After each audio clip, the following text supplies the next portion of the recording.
وأنا أذكر لفظه الذي احتجوا به على زيغه. Je vais donc citer les paroles sur lesquelles ils ont fondé leur égarement. Je vais donc citer les paroles sur lesquelles ils ont fondé leur égarement.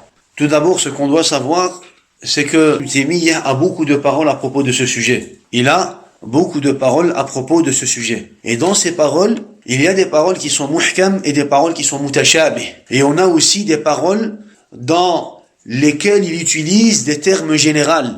Donc, pour pouvoir comprendre les paroles du Taymiyya, qu'est-ce qu'on doit faire? Comme on l'avait expliqué dans l'introduction, on doit rassembler les récits, les textes qui nous parlent du même sujet. Et on doit analyser en regardant la totalité des récits qui nous parlent du même sujet. Et on doit comparer justement ces paroles aux preuves du Coran et de la Sunna. Car la preuve est dans le Coran et dans la Sunna. La preuve n'est pas dans la parole de Taymiyya, mais plutôt dans le Coran et dans la Sunna. C'est selon le Coran ou la Sunna que nous allons quoi? Comprendre les paroles des ulama. Donc ceci est la première règle. Qu'est-ce qu'on doit faire? On doit rassembler les textes et les récits qui nous parlent du même sujet. Ici, justement, on parle d'un sujet ma'loum min ad-din bid-darura. Celui qui va commettre du shirk. Mubasharatan al-mushrik. Mubasharatan. Le prophète sallallahu alayhi wa sallam, regardez, lorsqu'il a entendu que Bani al-Mustalaq s'est abstenu de payer la zakat, le prophète sallallahu alayhi wa sallam, qu'est-ce qu'il a fait? Il a rassemblé les sahaba, radouallahu alayhim. Expédition. Il a rassemblé les sahaba, radouallahu alayhim. Où on va, ya Rasulallah? On va aller confronter Bani al-Mustalaq. Pourquoi, ya Rasulallah? Ils sont musulmans. Ils vont s'abstenir ou ils se sont abstenus de payer la zakat.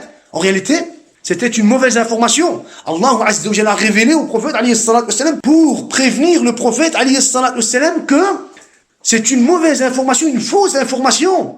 In ja'akum fasiqun binaba'in fatabayyanu. C'est un fasiq qui vous a rapporté. Et lorsqu'un pervers vous rapporte une information recherchée à propos de quoi? À propos de l'authenticité de cette information. Alors le prophète alayhi salatu wassalam s'est abstenu. Il a dit subhanallah, il s'est abstenu.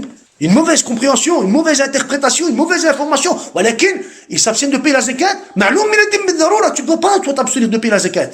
C'est dans la religion, c'est dans le din. Tu t'abstiens de payer la zakat. Le prophète, sallallahu alayhi wa sallam, directement, il juge et il se prépare. Subhanallah. Que dire donc de celui qui va commettre le shirk? Dites-moi, quoi. Lequel des deux est plus pire? Celui qui va s'abstenir de payer la zakat ou alors celui qui va commettre du shirk? Même si tu devrais comparer celui qui va s'abstenir de payer la zakat pendant toute sa vie, imagine, pendant toute sa vie, il n'a jamais payé la zakat, et celui qui va commettre le shirk une fois, il est quand même plus pire. Il attribue un associé à Allah Azza wa Jal. Mushrik, mubasharatan. Il a commis du shirk, mushrik. Il n'y a pas, attends, il n'a pas compris. Je veux dire, on va quand même lui poser la question, on va quand même voir si, je veux dire, il a un dalil, il a peut-être, on va dire, un ta'wil, il a peut-être, on va dire, il n'y a pas, il a commis du shirk, il est mushrik. Il est mushrik. Regardez le prophète, sallallahu alayhi wa sallam, lorsqu'il parle des adorateurs de cette communauté, qu'est-ce qu'il dit? Na'am, a'bad an-nas. Entre parenthèses, le khawarij. Yani, le prophète sallallahu alayhi wa sallam dit, yuhaqqiru ahadukum salatahu inda salatihim. Ils prient, ils jeûnent, ils font beaucoup d'adoration. Le prophète sallallahu alayhi wa sallam, lorsqu'il parle, justement, on va dire des khawarij, il dit, si je vis leur époque, je leur ferai subir ce qu'a subi le peuple de Ad. Yani pour dire, je laisserai rien. أينما لقيتموهم فاقتلوهم فإن في قتلهم أجرا لمن قتلهم يوم القيامة. أجرا. Imagine أجرا. Il est مأجور عند الله عز وجل. Il fait la prière, il jeûne. Il est tombé dans l'égarement. À cause de quoi? Il est tombé dans l'égarement à cause de sa logique. Il a fait le takfir par rapport à quoi? Par rapport à sa logique, par rapport à sa tête, par rapport à sa compréhension. Il a fait le takfir à tort et à travers. Non, il a fait le takfir à tort et à travers. Comme le prophète alayhi salatu wassalam dit, yakhrujuna min ad-din kama yakhruju as-sahmu min ar-ramiyati. Il fait la prière, ijtihad. Le prophète sallallahu alayhi wa sallam dit, si je devais vivre leur époque, je vais, on va dire, leur faire subir. Dites-moi, qui est le plus pire? Celui qui va commettre du shirk ou là celui qui va tomber dans l'égarement, on va dire, par rapport à cette bid'a, par rapport au bid'a du kharijisme. Taban, que celui qui va commettre du shirk est plus pire. Le kharijisme, les khawarij sont ceux qui font le takfir à tort et à travers. Ils ne savent pas pourquoi ils font le takfir. Une fois, ils vont faire le takfir, ils vont reprendre. Je me suis trompé. Attends, non.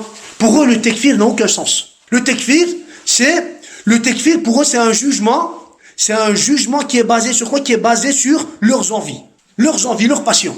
Il a aimé, t'es bien. Il n'a pas aimé, kafir. C'est pour cela que quand on parle du takfir, qu'est-ce qu'on dit? Le takfir est un jugement religieux. Tu fais pas, toi, le takfir avec des déductions. Tu fais pas. Les Khawarij, eux, font le takfir avec des déductions. Tu as été voir telle personne, tu es un kafir. Pourquoi? Parce que si tu as été voir telle personne, cela voudrait dire que tu as accepté, que tu t'es soumis, que tu as... Subhanallah. Khawarij, les Khawarij. C'est pour cela que lorsqu'ils vont entendre, on va dire, une situation à propos d'un musulman, les Khawarij sont plus durs envers les musulmans, ahl al-tawhid al-muwahhidin, que les kafara, que les kuffar asliyin. Lorsqu'ils vont entendre une erreur, ou même pas une erreur, mais une information qui ne va pas leur plaire, directement, ils ne vont pas avoir de pitié de te faire le takfir directement. Oh, mais celui-là, c'est un kafir. Directement. Il ne va pas essayer de quoi? Il ne va pas chercher à essayer de comprendre. Il ne va pas se dire, je vais quand même aller le rencontrer, le voir, discuter avec lui, essayer de l'écouter. Et même si tu viens l'écouter, et même si tu viens le voir, est-ce que tu vas comprendre déjà? Subhanallah. Al-Muhim. Abu Bakr al-Siddiq, radiallahu anhu, là je cite des exemples qui nous montrent que dans les bases de l'islam, il n'y a pas de divergence, il n'y a pas de qiyam al-hujja, ou alors al-udr bil-jahl. Abu Bakr al-Siddiq, radiallahu anhu, et les compagnons, radouanullahi alayhim, ils se sont tous mis d'accord, ijma' as-sahaba, radouanullahi alayhim, fi qital mani' az-zakah. Ils se sont tous mis d'accord. L'unanimité des compagnons, radouanullahi alayhim, dans le fait de considérer ceux qui vont s'abstenir de payer la zakat comme murtadin. Ils les ont considérés comme murtadin, et puis qu'est-ce qu'ils ont fait? Et puis ils les ont confrontés. Encore une fois, qu'est-ce qui est plus pire? S'abstenir de payer la zakat ou alors commettre le shirk? Encore une fois, as-sahaba, après la mort du prophète, ils se sont tous mis d'accord. Ijma' as-sahaba, ala qitali, ou ala qatli masjidi ahli al-Kufa. على أهل مسجد الكوفة وتكفيرهم وردتهم. الصحابة رضوان الله عليهم, ils se sont tous mis d'accord que les gens de Masjid al-Kufa, il y avait une mosquée à cette époque-là, la grande mosquée de Kufa, murtadoun, kuffar, ils se sont tous mis d'accord. Lorsqu'ils ont dit une parole par laquelle ils ont fait sous-entendre qu'ils acceptaient, ou par laquelle ils ont fait comprendre qu'ils acceptaient la prophétie de Musaylamatul Kazzab, عن حارثة ابن مضرب قال صليت الغداة مع عبد الله بن مسعود. J'ai prié صلاة الغداة, صلاة الظهر avec عبد الله بن مسعود رضي الله عنه الصحابي الجليل. فلما سلم, lorsqu'il a terminé la prière, lorsqu'il a salué à droite et à gauche, قام رجل فأخبره, un homme s'est levé et il lui a dit أنه انتهى إلى مسجد بني حنيفة فسمع مؤذن عبد الله بن النواحة يشهد أن مسيلمة رسول الله. Il dit, je suis passé par la mosquée de Bani Hanifa, les Murtaddin, et j'ai entendu le mu'adhin de Abdullah ibn Nawaha. Abdullah ibn Nawaha était le responsable des gens de cette mosquée. J'ai entendu le mu'adhin de Abdullah ibn Nawaha dire pendant son adhan Anna Musaylamata Rasulullah. Subhanallah. فقام عبد الله وقال عبد الله بن مسعود. Abdullah ibn Mas'ud s'est levé et a dit علي بابن النواحة وأصحابه فجيء بهم. Ramenez-moi Ibn al-Nawaha, Abdullah ibn al-Nawaha et ses hommes. Alors, les musulmans, sahaba, radouallahu alayhim, tabi'oun, qu'est-ce qu'ils ont fait? Ils ont été. Et ils ont ramené Ibn al-Nawaha avec ses hommes. فأمر قرظ بن كعب فضرب عنق ابن النواحة. Qu'est-ce qu'il a fait? Abdullah ibn Mas'ud a ordonné à Qurada ibn Ka'b, il lui a ordonné de sanctionner Ibn al-Nawaha بالسيف. أن يضرب عنقه ثم استشار الناس في أولئك النفر. Et puis, il s'est concerté avec Sahaba, Tabi'oun, il s'est concerté à propos des autres. Qu'est-ce qu'on fait des autres? فأشار عليه عدي بن حاتم بقتلهم. عدي بن حاتم, le compagnon رضوان الله عليهم, qu'est-ce qu'il a dit? نقتلهم. Donc Adi ibn Hatim a fait une proposition. فقام جرير بن عبد الله البجلي والأشعث. نعم, Jarir et Al-Ash'ath se sont levés et ils ont dit بل استتبهم وكفلهم عشائرهم. يعني appelle-les au repentir, et puis, donne-les, ou alors livre-les à leur tribu, pour que leur tribu les prenne sous leur responsabilité. Appelle-les au repentir, puis livre-les à leur tribu. Alors, Abdullah ibn Mas'ud a choisi le deuxième avis. فَتَابُوا وَكَفَّلَهُمْ عَشَائِرَهُمْ. Ici, ce qui est important, c'est que tous les compagnons, radwanullahi alayhim, ils se sont tous mis d'accord que ces gens-là ont mécru. Ils sont considérés murtaddin. Ils ont mécru, kuffar. Walakin, ils ont divergé, entre parenthèses, ils ont divergé dans quoi? Dans leurs sanctions. Est-ce qu'on les sanctionne ou alors on leur fait quand même l'istitaba? Qais ibn Abi Hazim dit كانوا 170 رجلا. Ils étaient 170. Ils étaient 170 personnes. Pourquoi? Parce qu'ils ont dit, ils ont tous été considérés comme quoi? Comme murtaddin. Pourquoi? Parce que le muaddin de leur mosquée a dit wa ashhadu anna Musaylamata Rasulullah. Qu'est-ce qu'il a fait? Il a attribué Musaylama à la prophétie. Que dire de celui qui va attribuer un associé à Allah Azza wa Jal? Rabb al-Alamin. Encore une fois, les compagnons se sont tous mis d'accord. À propos de qui ils se sont tous mis d'accord? À propos du kufr de ceux qui vont donner une partie de la seigneurie à Ali ibn Abi Talib, qui vont le considérer comme une divinité.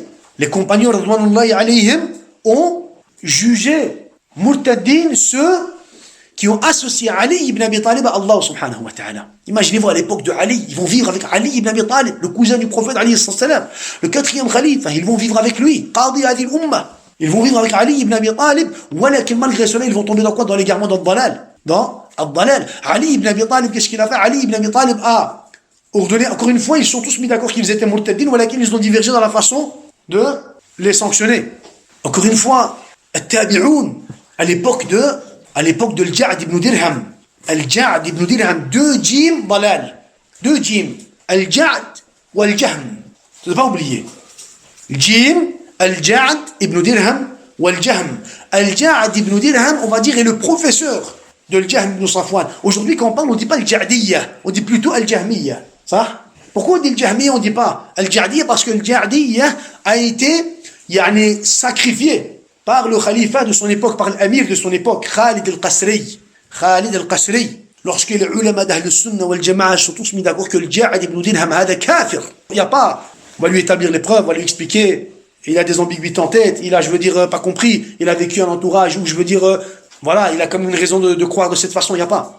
Immat Ahl al-Sunnah wal Jama'a sont tous mis d'accord. Ja'd ibn Dirham, en personne, lui, il est kafir. Et Khalid al-Qasri, qu'est-ce qu'il a fait? Yawm al-Eid, il a dit Dhahru fa inni mudahhin bil Ja'd ibn Dirham. Dhahru, sacrifiez vos bêtes, le jour de la fête du sacrifice. Sacrifiez vos bêtes, qu'Allah accepte vos sacrifices, et sachez que moi je vais sacrifier Al-Ja'd ibn Dirham. Alors les ulama ont dit Shakara ad-dhahiyyata kullu sahibi sunnatin lillahi darruka min akhi qurbani. Yani, chaque personne de la sunnah a remercié ce sacrifice. Lillahi darruk. Qu'Allah accepte, ô frère, ce bon sacrifice. Ce sacrifice, masha'Allah tabarakallah. Et aussi, on peut citer autant d'exemples. On peut citer aussi l'exemple de Bani Ubayd, Al-Fatimiyoun. Al-Fatimiyoun, ceux qui étaient, on va dire, Al-Masr, et puis mais ils ont conquéri une partie de le Maghreb al-Arabi. Et puis par après, ils ont été expulsés. Al-Muhim, Ahl-Sunnah, ils ont considéré comme kuffar. Mubasharatan. Il n'y a pas de...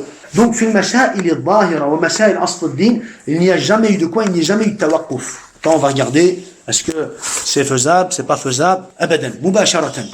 Khalas, là on continue, on va dire, avec le livre. Faqala, de qui il parle? Ibn Taymiyyah. Faqala, qu'est-ce qu'il va faire? Il va nous rapporter des paroles qui vont expliquer la parole qu'il vient de citer là. Donc il va nous citer d'autres paroles. فقال ابن تيمية في الرد على المتكلمين لما ذكر أن بعض أئمتهم توجد منه الردة عن الإسلام كثيرا. Ibn Taymiyyah a dit dans Ar-Radd ala al-Mutakallimin, dans son ouvrage, dans son livre Ar-Radd ala al-Mutakallimin, lorsqu'il cita que certains imams tombent beaucoup dans l'apostasie.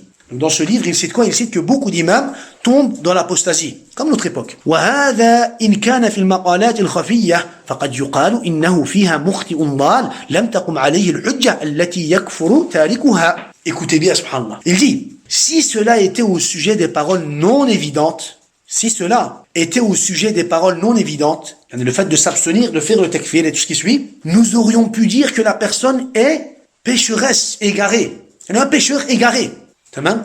Elle est un homme pécheur égaré. Et que la preuve qui rend mécréant celui qui la délaisse ne lui est pas parvenue. Écoutez bien, il dit, si cela était au sujet des paroles non évidentes, masail khafiyya, alors à ce moment-là, qu'est-ce qu'on aurait fait? On n'aurait pas fait le takfir. Et on aurait dit, mukhti'un dal, un pécheur égaré. Les preuves ne lui ont pas été établies. Il n'a pas reçu les preuves qui lui expliquent cette situation ou ce sujet. Si cela aurait été quoi? Si cela aurait été au sujet des paroles non évidentes. Au sujet des paroles non évidentes. Qu'est-ce qu'on aurait dit, Aïkhwa? Qu'est-ce qu'on aurait dit? Il dit si ça aurait été à propos des sujets, si leur erreur aurait été au sujet des paroles non évidentes, qu'est-ce qu'on aurait dit? Mukhti'un dal, un pécheur égaré.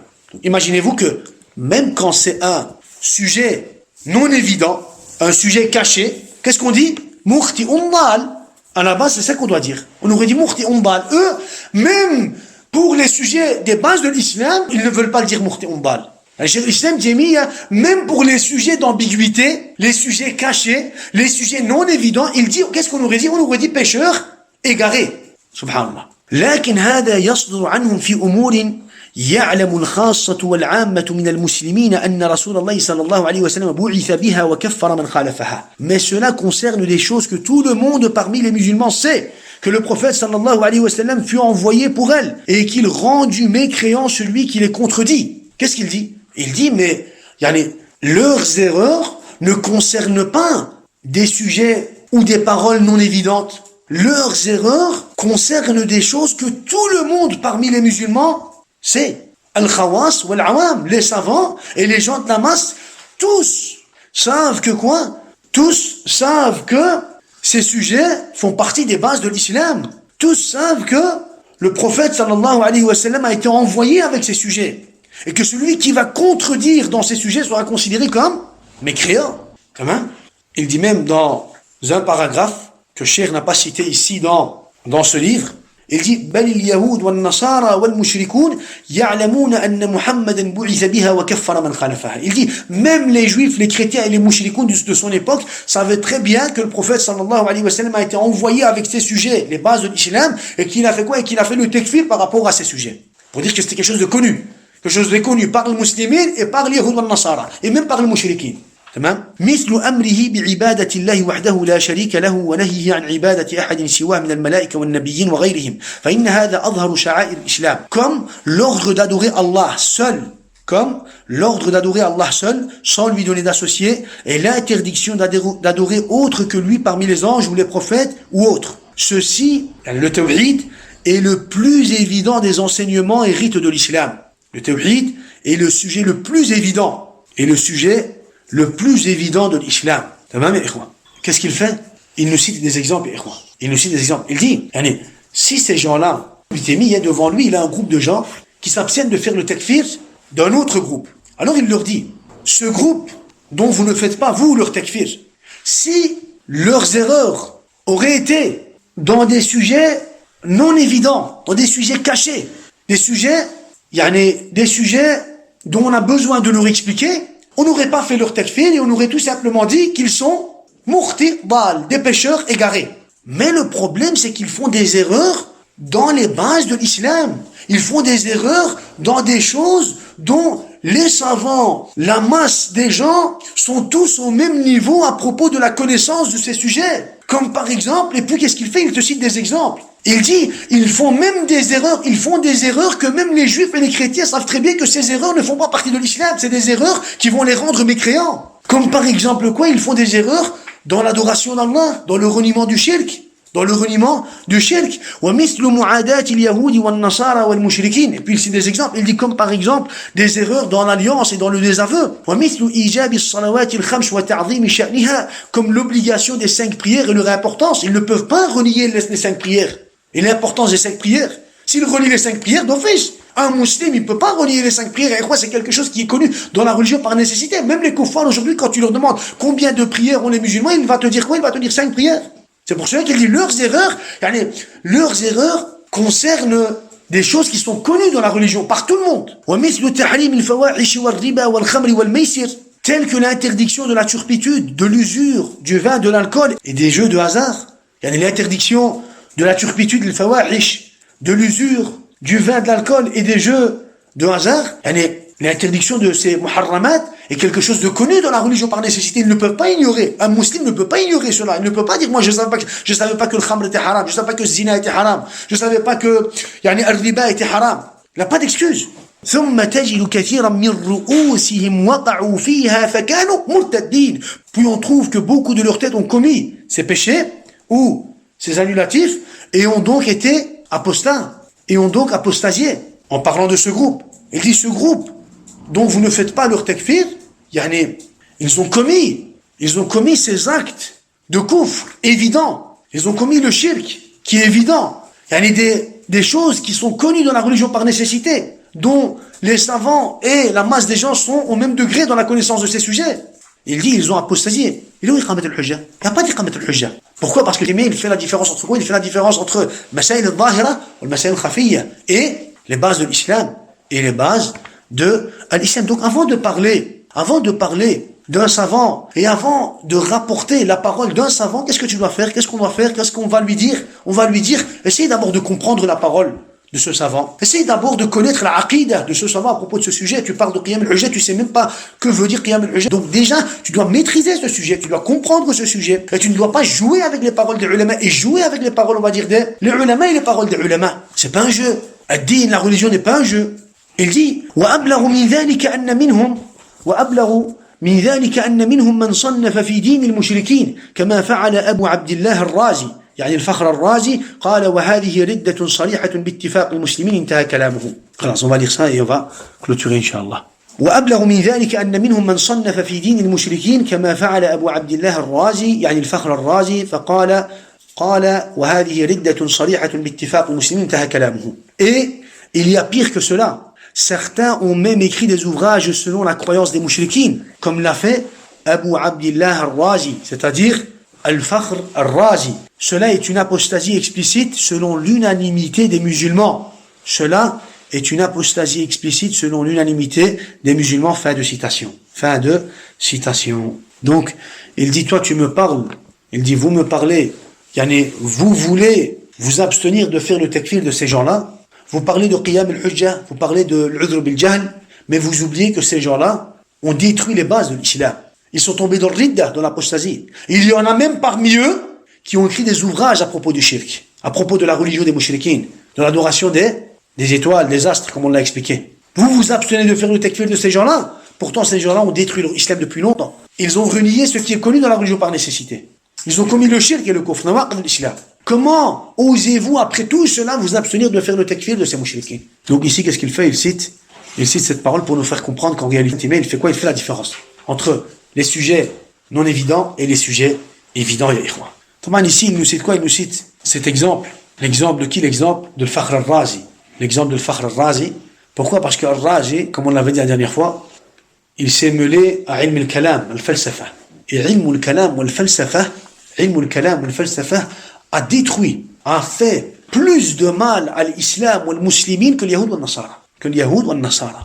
On va expliquer la prochaine fois, mais juste pour que vous ayez une idée. Taymi a dit, on a entendu de Abu Amr ibn Salah dire à propos de la madrasa de Abi al-Hassan al-Amidi. Abu al-Hassan al-Amidi, il était connu mutabahhir fi ilm al-kalam wal falsafa. Qu'est-ce qu'il a fait? Il a écrit des ouvrages dans la science de usul al-fiqh. Il a écrit des ouvrages dans la science de usul al-fiqh en utilisant la méthodologie de quoi? De ilm al-kalam. Et il avait une madrasa. Ibn Salah dit أخذها منه أفضل من أخذ عكا. Il disait, il faut prendre la madrasa de l'Amidi. Prendre la madrasa de l'Amidi est meilleur et encore plus important que le fait de prendre Akka. Akka est une ville, Acre, une ville en Palestine. À cette époque-là, Al-Ifranj, qu'est-ce qu'ils avaient fait? Ils avaient envahi cette ville, Acre, Akka. Alors, Ibn Salah disait, il est plus important de se concentrer sur la madrasa de l'Amidi que de la ville Akka. Pourquoi? Parce que c'est par cette madrasa-là que l'islam est détruit. C'est par là qu'ils sont en train de quoi? Qu'ils sont en train de détruire l'islam. Ils sont en train de quoi? De détruire l'islam. Al-Muhim, on va citer des exemples à propos de cela la prochaine fois, Inch'Allah. Barakallahu fikum, wa jazakumullahu khairan, wa subhana rabbika rabbil izzati amma yasifun, wa salamun ala al-mursalin, walhamdulillahi rabbil alamin.